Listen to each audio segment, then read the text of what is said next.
Улаанбаатар төмөр замын эрчим хүч усан хэмжээний төвийн дарга баяр жаргал байна. За юуны төрөнд Observe Consulting компанийнхаа нийт хамт олонд 15 жилийн баярын мэндийг хүргье. За өнөөдөр 15 жилийн ойн хүрээнд эрчим хүчний хэмнэлт үр ашиг гэсэн ийм зөвлөгөө семинар уулзалтыг харилцагч байгууллагатайгаа хамтран зохион байгуулж байгаа юм байна. За энэ арга хэмжээнд өргөдөж ирсэндээ баяртай байна. Маш сонирхолтой илтгэлүүд, хилцүүлгүүд өрнөж байна. Тэгээд Observe Consulting компанитай бид ISO 50001 стандартыг нэвтрүүлэх ажлын хүрээнд хамтарч ажилласан. Ингээд сайхан үр дүнд хүрч өнгөрсөн жил сертификат гэрчлэгээгээ авсан байгаа. Тэгээд цааш олон одоо чиглэлүүдээр бас хамтарч ажиллана гэдэгт итгэлтэй байна. Та бүхний ажил өндрөөс өндөр амжилтыг хүсье.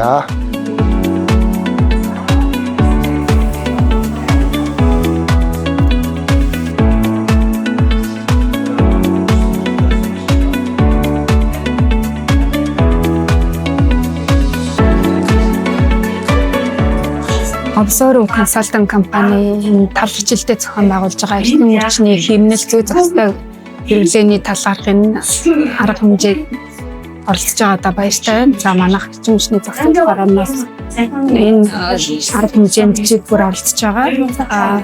Эрчим хүч хэмнэлтийн хуулийн хэрэгжилтийг сая танилцууллаа. Ерөнхийдөө бол хууль батлагдаад 10 жил болж байна.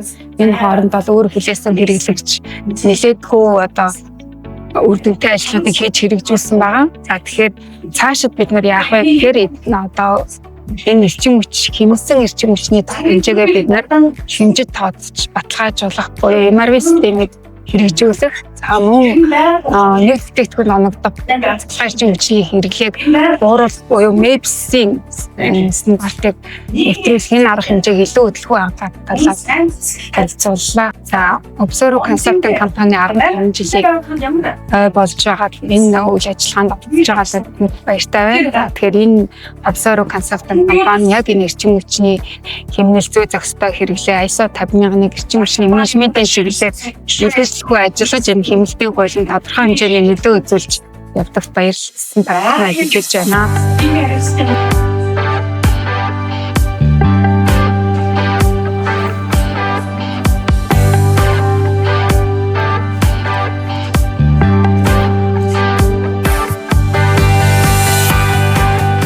Сайн байцгаана уу? Би хам банкны ногоон санхүүжилт тавьсан булган жим байна. За өнөөдөр би Observe Consulting компани зохион байгуулж байгаа эрчим хүчний хэмнэлтийн арга хэмжээнд ихтгэл тавьж оролцлоо. За миний тавьсан ихтгэл бол эрчим хүчний хэмнэлтийн төсөл хөтөлбөрүүд, ногоон төсөл хөтөлбөрүүдийг санхүүжүүлэх боломжуудын талаар танилцуулсан байгаа. За Observe Consulting компанитай бол бид нар 2016 оноос хойш хамтарч ажиллаж байгаа. За Observe Consulting компани бол эмэгтэй бизнес эрхлэгч болон ногоон бизнес эрхлэгчд зориулсан сургалт хөтөлбөрүүд дээр бол бид нартай хамтраад ажиллаж байгаа. Нэлээд олон жилийн хамтын ажиллагаатай ийм гэмш байгууллага байгаа. Тэгэхээр энэ жил 2026 онд Observe Consulting компани 15 жилийн ой болж байгаа. Тэгэхээр Observe Consulting компанид ойн баярын мэнд хүргэе. За мөн бидний хамтын ажиллагаа илүү өргөжөж тэлээд бизнес эрхлэгч байгууллагуудыг илүү ур амьсгалын өөрчлөлтөд тасан зохицох, ур амьсгалын өөрчлөлтийг сааруулах чиглэлээр байгаль орчин нийгэм засаглалын тайлангууд үнэлгээний одоо зөвлөх үйлчилгээ үзүүлж улмаар одоо харилцагчийг чадваржуулахын ажлууд дээр бол нэлээд нэгт хамтран ажиллана гэж итгэж байгаа. Тэгээд байгууллагатаа ойн баярын мэндийг дахин дэвшүүлье.